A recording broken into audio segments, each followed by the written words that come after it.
થાય ને ત્યાં અમારા હુરા પૂરા ના જાય દીવાબત્તી થઈ જવા જોઈએ. એટલે એમ થયો 2:30 વાગે ખેતરમાં રોજ બોજ આવે તો તગડવા જવાનું થાય. એટલે જે સમજો ઈ અને ન્યા કઈ વહેલું ઉઠવાનું છે નહીં, 2:30-3 ઉઠવાનું છે, એ કઈ ઉઠવાનું ન કહેવાય. અને ન્યા કઈ દાદા ઢોરે દોવાના નથી, લગભગ 60-70 ભેહું છે, એ દોવાની હોય, એ કઈ ભેહું ન કહેવાય. 60-70 ભેહું, એમાં બધી ભેહું ના આધાર કાર્ડ નીકળી ગયા છે કે બધી ખાતર પાડેલી છે? 60-70 ભેહું, 60-70 ભેહું દોવામાં કેટલો ટાઈમ ગયો છે એ તમને ખબર છે? અને દાદા કઈ નાસ્તો કરવા નથી. અમે ઘરમાં કેટલા 40-45 જણા છીએ, 40-45 જણાની ભાખરી કરવાની હવારના પોરમાં. 40-45 જણાની ભાખરી એટલે કમ સે કમ 25 કિલો ઘઉં દળાવવા પડે, કઈ ભાખરી થાય. અને અડધો તેલનો ડબ્બો ઉલ્લી જાય. અને એ ઉપાડી તમારે ન કરવાની, એ બેઠી શું દેવા?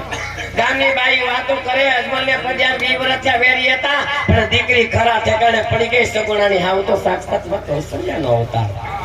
કૌશલ્યા છે કે આ સનેડો છે? રેવાય સનેડો અત્યારે રહેવું પડે, નકર અત્યારની બાઈઓ આપણું હાલવાનું હતું. બાકી એક વખત છે ને ઇન્સ્ટાગ્રામ, યુટ્યુબ ને ફેસબુક માં સર્ચ મારે તો તમારી વેવાણ શું છે એ ખબર પડે તમને.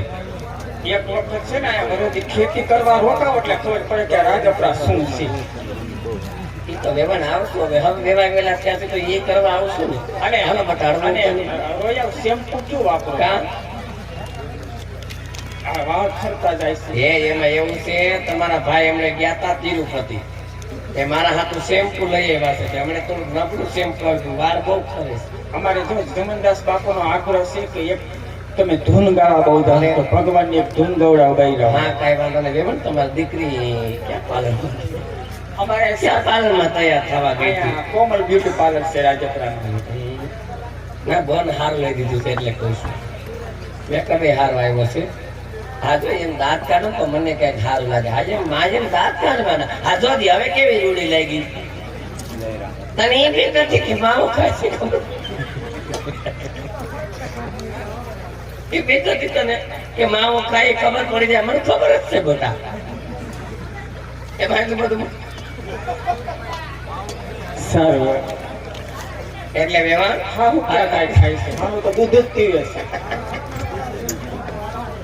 હા હું દૂધ પીવે છે. વેવાણ જાજી વાતોના ગાડા ભરાય, પાદરે વેરડા લઈને ઉભા છે. દીકરીને બહુ રોવડાવતા નહીં, આઈને રોઈ નાખશે. ન્યા આવી શું કરશે? કેમ ન્યા હજી રોવાનું છે? હા ન્યા હજી રોવાનું બાકી છે. હાલો હાલો.